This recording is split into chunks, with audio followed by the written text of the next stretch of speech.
Nous sommes de tout cœur avec le peuple mahorais qui, euh, qui sont, euh, qui sont français à part entière, hein, parce que Mayotte était un territoire français jusqu'à 2010 ou 2011, je ne me rappelle plus exactement, mais plus probable, plus probablement 2010. Et lorsque Nicolas Sarkozy, alors président, a décidé de faire de Mayotte un département français, le 101e département français. Je m'appelle avoir lu cela dans Le Monde.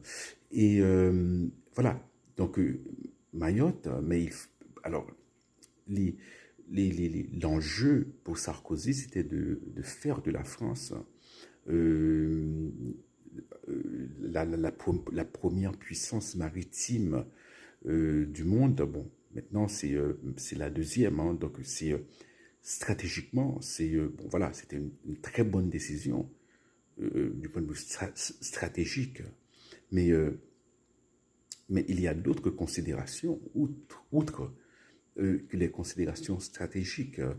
Et alors, pour les introduire, je dois parler d'un documentaire que j'ai vu il y a quelques mois euh, aux States, et j'étais abasourdi parce que je voyais Mayotte. Bon, voilà. Euh, c'est, on aurait cru n'importe quel pays en voie de développement. Et c'est un euphémisme qu'on utilise de nos jours pour dire sous-développé, quoi. Donc, voilà, les bidonvilles partout.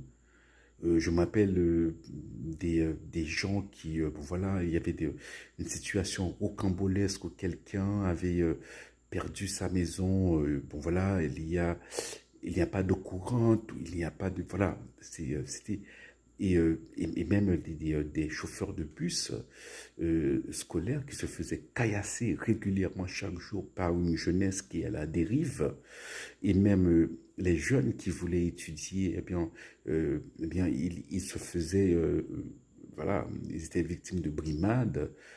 Et il y avait, voilà, comme c'était une délinquance,